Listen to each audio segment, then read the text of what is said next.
Hey, Tree Believers. Chris Mack coming at you with an absolutely epic weekend figure review. Today we are going over the Marvel Legends Age of Apocalypse Sugarman Build-A-Figure Wave, Jean Grey and Weapon X. I wanted to do these two together because in the comic, Jean and Logan are a couple and it just felt right to do these figures together. And I gotta say, I was so happy that I found these this week. If you guys want to, check out Big Bad Toy Store. They have them, all the figures. They can get the whole wave or all the individual characters for pre-order right now. And the same thing is true for DMW All Things Marvel. So make sure to check that out. Or maybe, hopefully, fingers crossed, you guys will get lucky and kind of get what I did where I just happened to go to Walmart on a whim to get some stuff for the little one. And I walked by the toy aisle and I went, oh my goodness. And they had the whole wave. So you know that I'm definitely going to get the rest of them because I had Sunfire, but I saw the rest of them and these were just too cool. Plus I just wanted that Sugarman. It's going to look so epic. So let's go ahead and start with Jean's box here. As you can see, you get Jean, you get the Sugarman Build-A-Figure stuff here. And just like I said with Sunfire, you get the astonishing and amazing X-Men logo there. Marvel Legends. You get that great little, I think it's called, what does Shartimus call that? Spartvanish, I think is what it's called. Yeah, so you get that Age of Apocalypse logo, which I'm really glad. I kind of do wish that they would have added the After Xavier portion, but, it is what it is. And of course, Build-A-Figure, Sugarman. Flip it around this way, of course you have Apocalypse looming there, and you get an okay-ish art version of Jean. Again, like I said, I wish they would have used more of like the original comic book art, especially when it was Weapon X. I think it was Andy Kubert that did the artwork on that. If you guys hear the moaning, that is my little one that I am watching right now, and he wants to get in on the action. You flip it around this way, and you get a really cool product shot of Jean. You get a read-up. I'll make sure to get it where you can pause it and read it. And you see the figures that you need from the wave. Again, I'll make sure to put that where you can pause it and read it as well. Flip it around here. Again, the okay-ish artwork. I don't know. Just sort of, it looks more like Rachel Summers here than she does Jean. Come back around the front. Great stuff there. Come around to the bottom. All the legal stuff, who cares? And then with that said, because what we care about is this figure. So with that said, let's flip over to Weapon X. And Logan looks really awesome. Again, you get that same X-Men logo, same Age of Apocalypse thing there. Sugarman Build-A-Figure.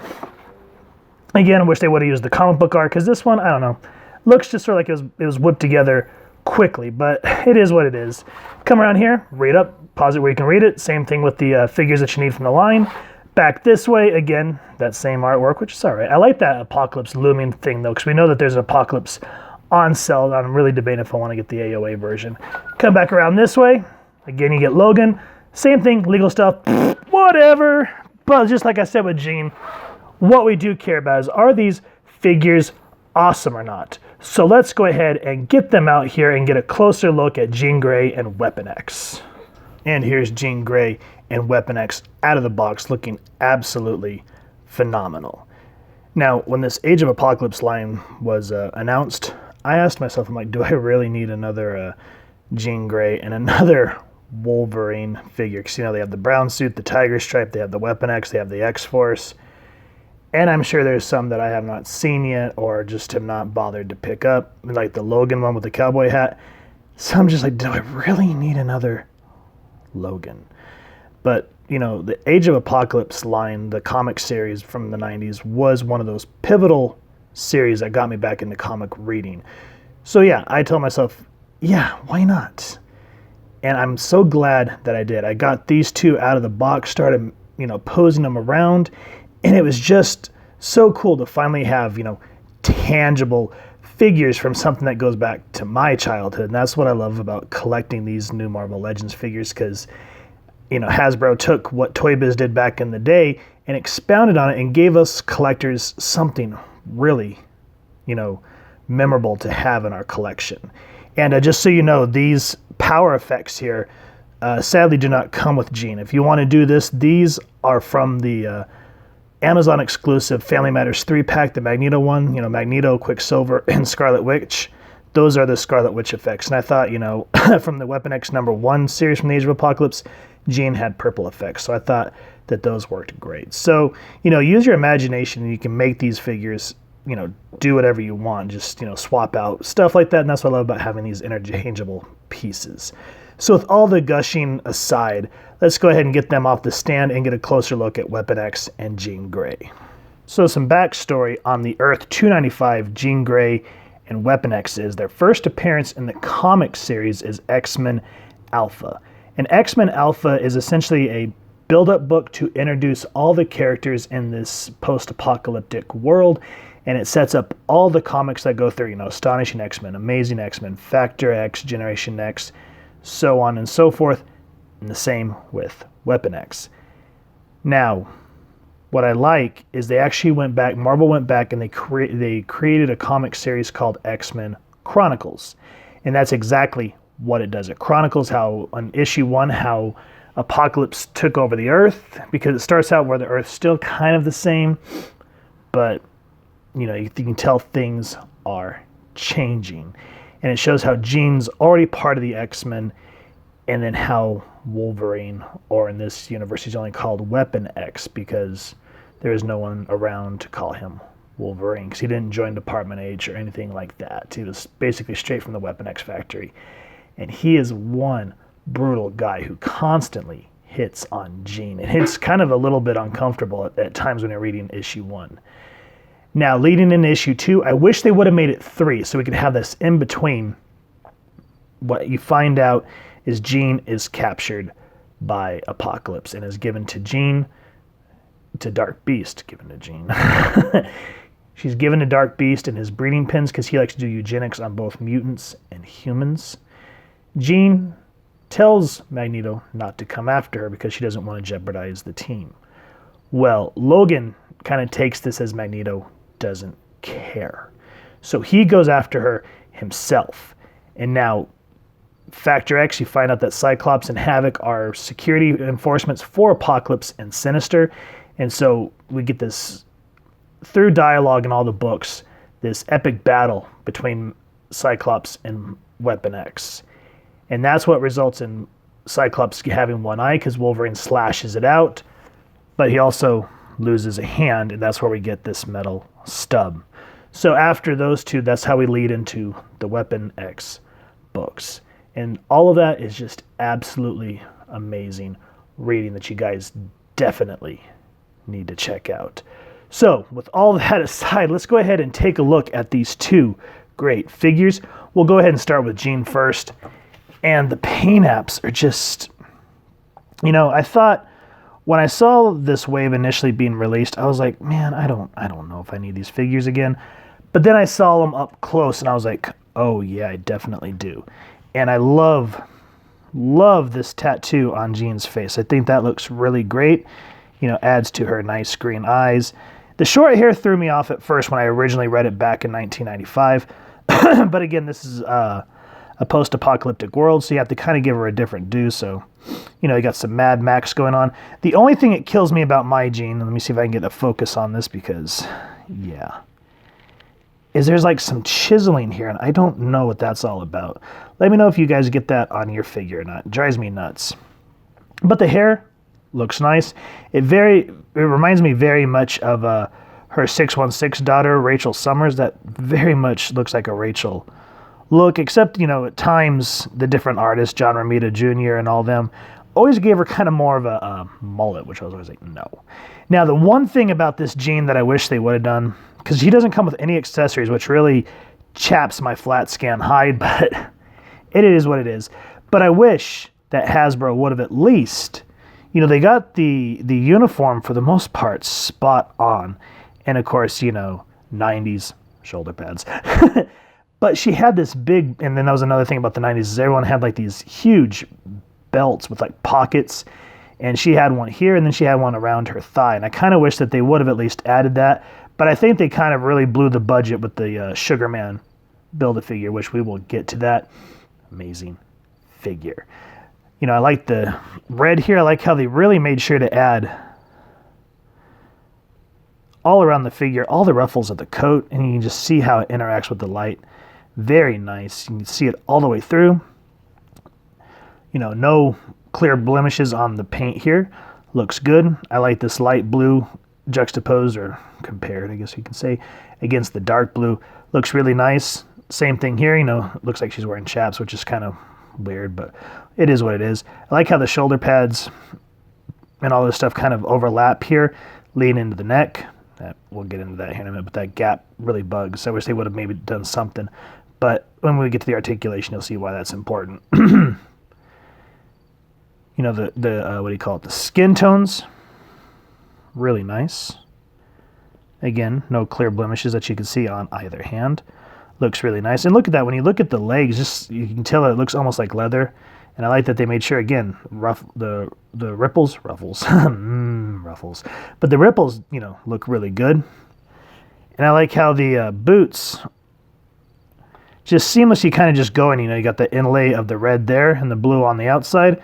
Just really kind of adds a nice compare and contrast.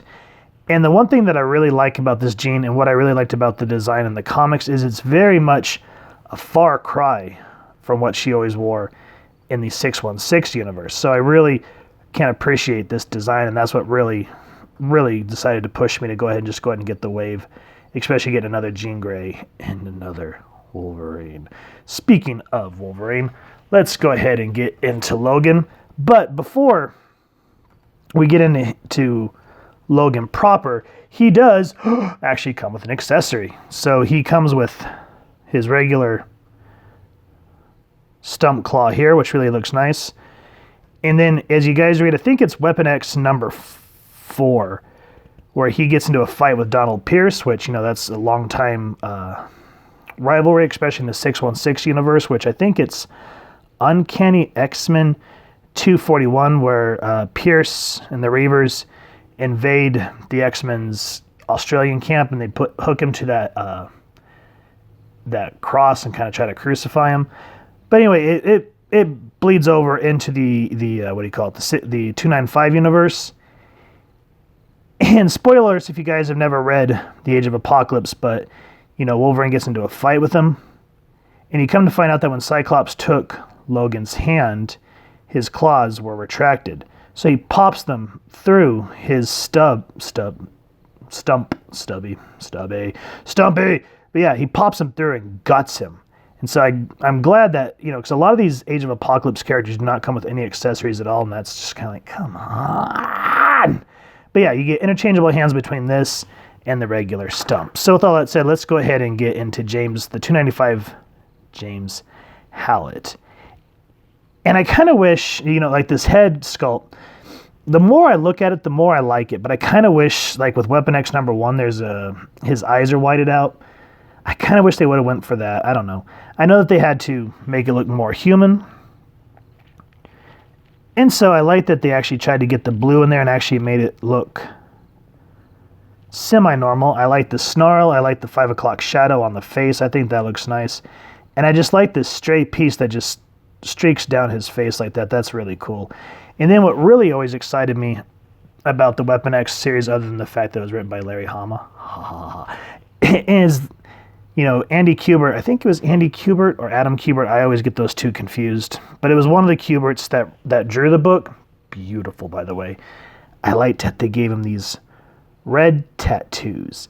And this is probably one of my favorite head sculpts so far that I've seen from Wolverine. You know, like some of the other ones, I don't know, I find them kind of off-putting, but this one just looks savage to a degree. But I wish they would have made the eyes look more wicked.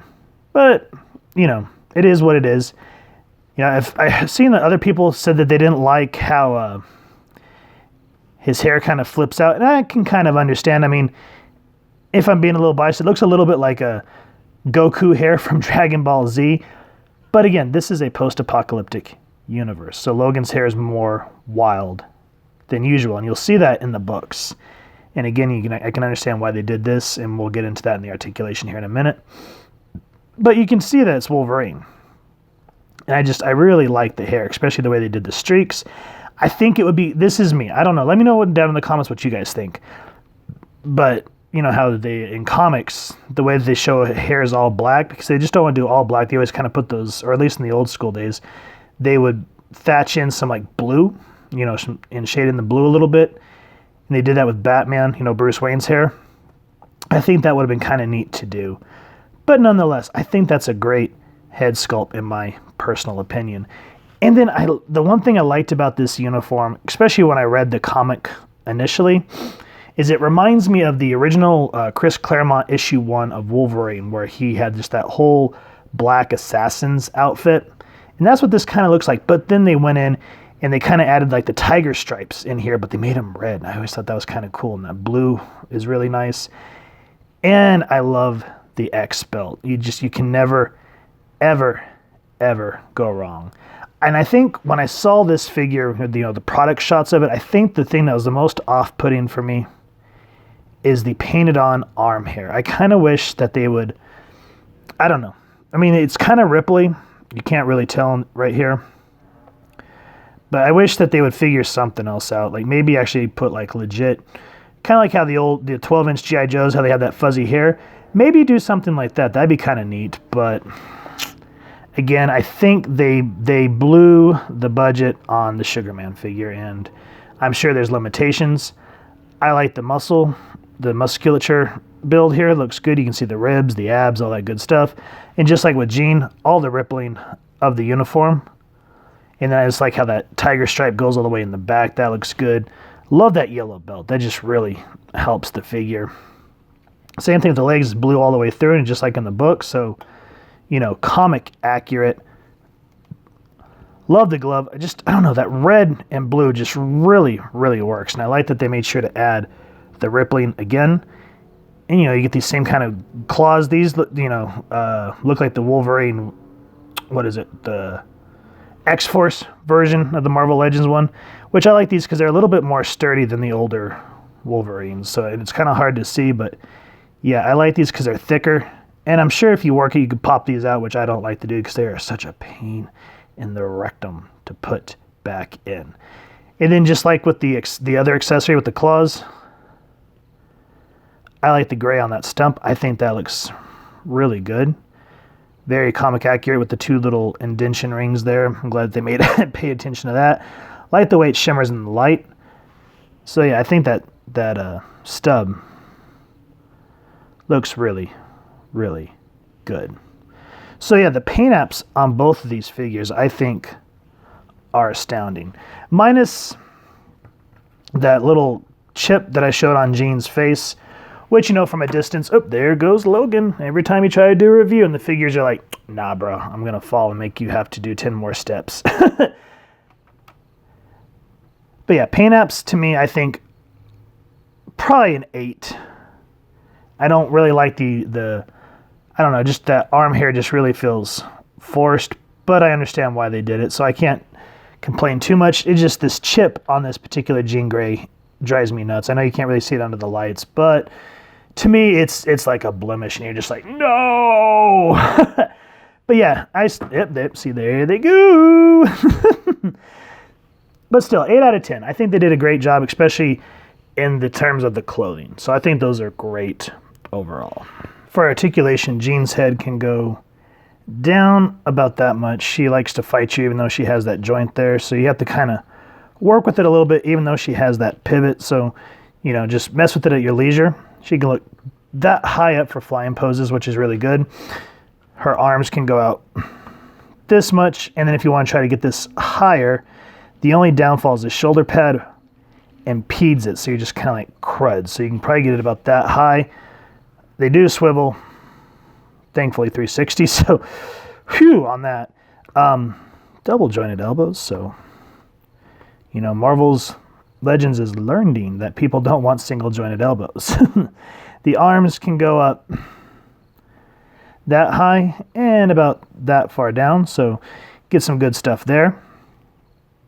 And then what I like is, even though she doesn't have a waist swivel, she has this upper, I guess you'd call it bicep swivel, but you can go back that much down, and it rocks, man.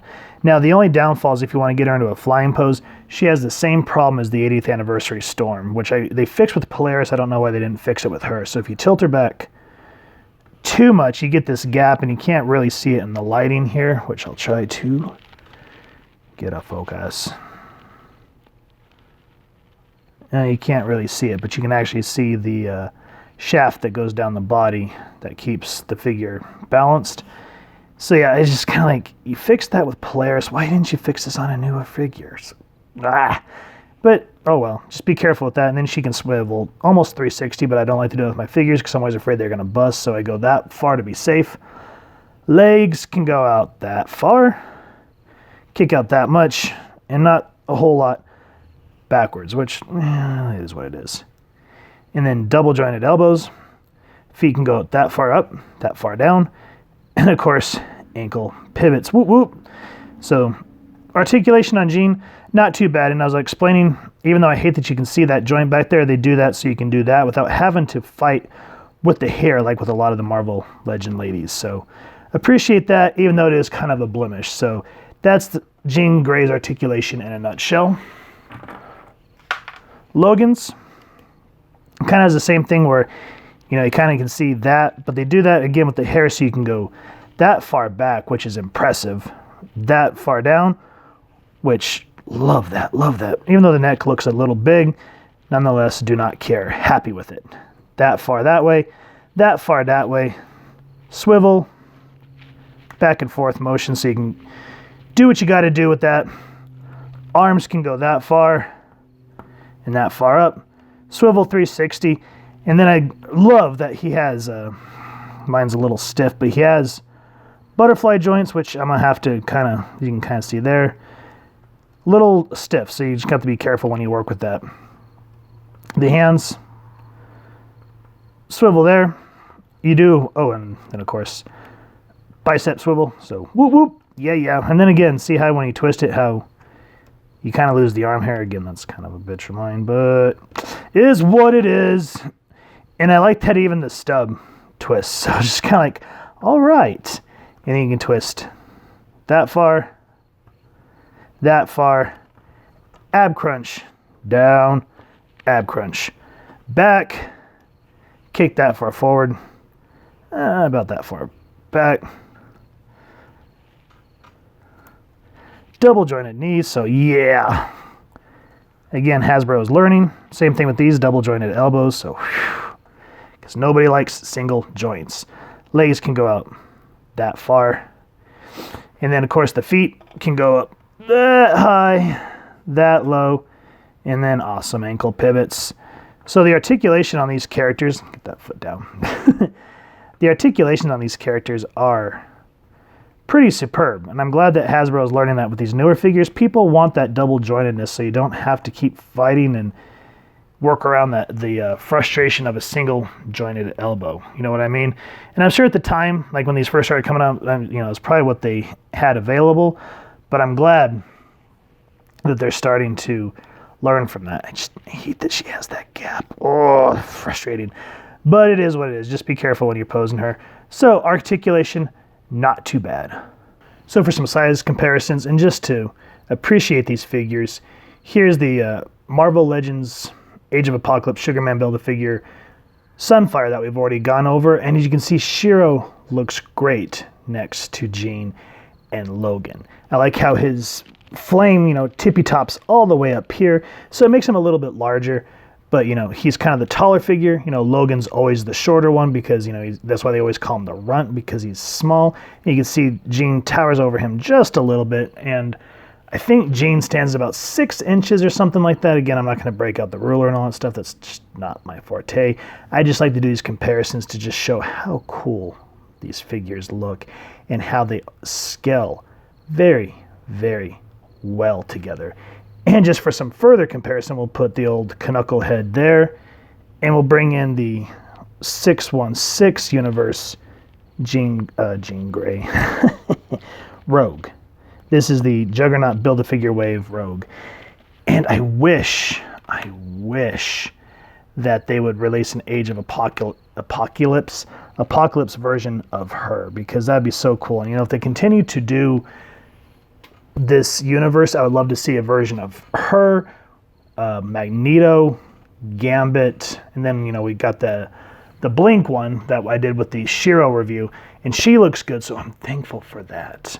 But as you can see, all these characters look really well together. I like that Jean and Rogue basically have the same, you know, height, so they kind of scale together very well. So when you put these on a shelf next to each other, they're going to look absolutely sweet together. So let me know what you guys think of these comparisons. You know, if you've had any trouble imposing these next to one another, you know, if you've had any scaling issues, let me know. But I think just on this initial glance, putting these figures together looks absolutely wonderful. So, you know, so lack of accessories and a few articulation problems, I have to say that I give both of these mutants 9 out of 10. You know, as I said, I didn't know if I needed another Jean Grey and Wolverine, but just having these Age of Apocalypse forms really brings back the nostalgia factor. So if you guys are huge X-Men fans like I am, and you are big fans of the Age of Apocalypse events, I remember buying all the books when they first came out and still hold them near and dear to my heart, then these two are definitely going to be the ones that you want. I love that you can get Wolverine into a one-legged running pose. Jean, you know, she's beautiful. I think she looks great. I kind of wish they would have, as I said, I wish they would have added her yellow belts, buckles, you know, because the whole 90s thing, I'm a little disappointed that they didn't add that on the figure. Lack of accessories, and then because of the 90s shoulder pads, you know, it kind of hinders some of the arm movement. But, you know, that aside, still, nonetheless, two great characters. So yeah, I would love to hear what you guys think down in the comments below. Speaking of which, if you guys have enjoyed these figures, please make sure to support your local comic shop and see if they can order them. If not, then check out the places that I aforementioned at the beginning of this review. And if you've enjoyed this review, we definitely appreciate it if you take a minute to hit like, share, and subscribe. It would help the club channel more than you could possibly know, especially since we've had to start over. And if you won't mind hitting that fancy little apocalypse bell next to subscribe, that way as we continue to upload content, you guys can come to the page, and we love to have a dialogue and hear your thoughts and feedback down in the comments below, as I just said, or on our social media pages, which I'll make sure to leave the links down in the description below. So stick around here towards the end of the video. We will have a photo slideshow of these figures. And with that said, I hope y'all continue to have an absolutely amazing day reading, and happy hunting, true believers.